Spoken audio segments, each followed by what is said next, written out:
The Memorial Day weekend getaway is here, but your holiday forecast, a little dicey. Storm Team 4 is here with what to expect. Tracking showers and thunderstorms from this evening, even into the overnight. And vinyl's made a comeback. But do you know how records are made? We'll show you how. Hey friends, and welcome back to News 4 Now. Today is May 27th, which means that the Memorial Day weekend is finally here. That also means that many of us will be spending the weekend with our family while also remembering the service members who gave the ultimate sacrifice. AAA predicts 35 million people are hitting the roads across the country. This despite gas prices that are just under $5 a gallon in most places. Another 3 million people are expected to travel by air, even with AAA finding that the average lowest airfare is up 6% this year. But the big question, what's the forecast? Storm Team 4 is here with it. Hi there, I'm Storm Team 4 meteorologist Maria LaRosa. A stormy afternoon and evening, and that will continue into the overnight. Temperatures still mild, still muggy into the upper 60s through late tonight. And as you can see, that storm threat lingers even after midnight. So with the evening showers and thunderstorms, some may be on the strong side, the gusty winds and the heavy rainfall. This all pivots around and keeps that risk through the overnight. By tomorrow morning, a little bit of a reprieve, but before all of this exits, we still can't rule out a shower or even a spotty thunderstorm tomorrow afternoon, especially for the Hudson Valley and Connecticut. But it still looks pretty good for the beaches for the afternoon tomorrow. Overnight, as I mentioned, staying very mild, staying muggy. 66 degrees at Central Park will be down in the 60s from Islip, Eastport, even the Hudson Valley into the 60s, starting off in the mid 60s down the shore. All right, so I don't know if you know this, but there are people here in New York whose sole job is to regulate marijuana in New York State. Yes, it's a real job. And one of their earlier tasks is to urge TikTok to end its ban on advertisements that use the word cannabis in it. In a letter to TikTok, the commission said it launched a social media, TV, and billboard campaign across the state to inform New Yorkers about purchasing legal marijuana and how they can use it safely. But TikTok does not take cannabis ads of any kind, even from government accounts that promote health and education. The commission wants to specifically target TikTok users between the ages of 18 and 34 with its campaign. Meanwhile, in New Jersey, officials say they didn't find any indication of radiation at Colonia High School. There was an environmental study after more than 100 former students and staff were diagnosed with brain cancer or brain tumors over a 30-year period. An extensive survey of the school was made several weeks ago using various radiation detection devices. Officials say that they analyzed sites within a 1-mile radius of the school. Nothing was found. The superintendent will send out a letter to parents and students with a summary of the results.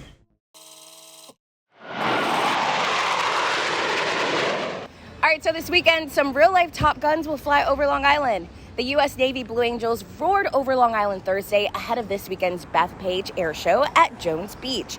The Angels are headlining with their new F-18 Super Hornet fighter planes. The show runs from 10 a.m. to 3 p.m. both Saturday and Sunday. This is like an old friend, this airplane. Dennis Romano can't hide his affection for the fighter jet that became a movie star. The Long Island-built F14 Tomcat, a plane that roared across the big screen 36 years ago in the first Top Gun movie. What was it like flying in this? Oh, it was a hoot. We took this airplane to places in the sky where no airplane had ever been before. Romano was among a group of aviators who flew F-14 test flights in the 1970s. His name is etched on one of the last surviving F-14s, now on display at Long Island's Cradle of Aviation Museum. We lost control of this airplane one day at just about Mach 1. It's probably the scariest 30 seconds of my life. Scary because the F-14 was fast, reaching speeds over 1,500 miles an hour. I feel the need for speed. A muscle plane. It really was an American muscle plane from the 70s. Museum curator Josh Stoff says some visitors come just to see the F-14, the pride and joy of Long Island's Grumman Corporation, which built over 700 with a most distinct feature. The wings would actually move while in flight? While in flight. All to help the F-14 go faster or slower. No fighter before or since has had that ability. This weekend, just as the Blue Angels are performing at Long Island's Bethpage Air Show, the very same plane they fly, the F-18, will replace the Tomcat as the new star of the Top Gun sequel. And aviation buffs couldn't be more excited. It could inspire some kids today watching it to say they want to become pilots. This new movie, museum officials say, will only serve to highlight the legacy of the old fighter jet that still holds Dennis Romano's heart. So when you look at this plane, what do you see? Love. Having any fun yet? Greg Sergel, Today in New York. And finally, on this fun Friday, I want to leave you with a fun fact that you can brag to all your friends about, which is that you now know, or will soon know, how to make a vinyl, or at least how a vinyl is made.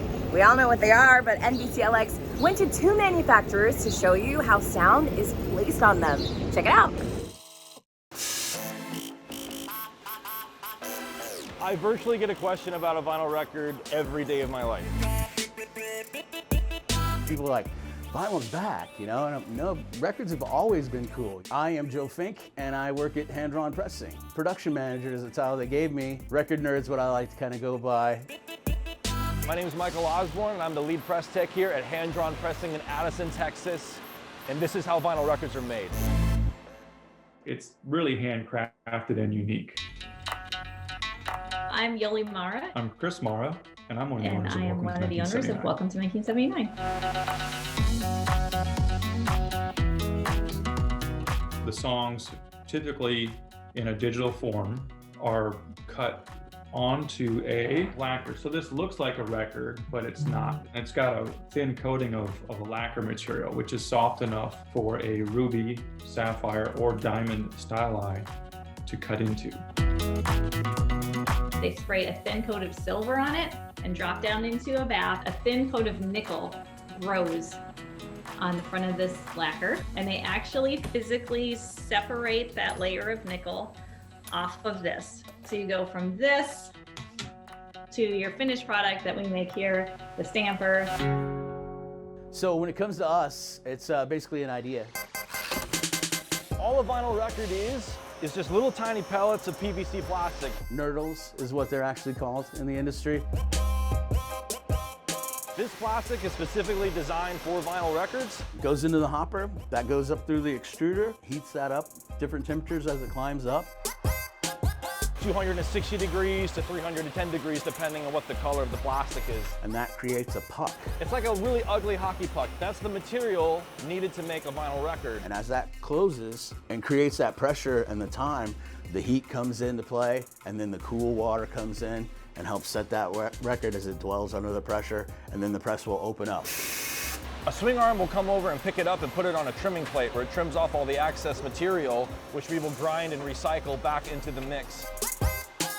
Whenever a record is fully trimmed, it comes over here on these spindles. It'll usually stay on these spindles for about 20 minutes while the plastic cools off and flattens out. Every 27, 30 seconds, if everything's going well, you get a new record. We go through every single one of those records and quality check every single one of them to make sure that the run was consistent, to make sure that we're getting a consistent cut on each record, to make sure that the grooves are great, we're not getting anything that would compromise the listening quality of a record. Last thing you want to do is make a whole bunch of bad records, so we're constantly watching things and making sure that it's all done right. Once everything's past QC and gone from there, next step is moving farther down the line.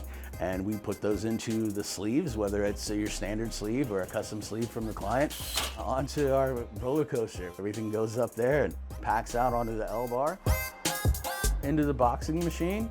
That will fold itself up and tape itself, and then right down the line, goes onto a pallet, out the door to your local record store or big box store or wherever you happen to find your records at. All right, friends, that's it for today's show. Thanks for checking in. We appreciate you. As always, we'll see you back here next week on News 4 Now. See ya.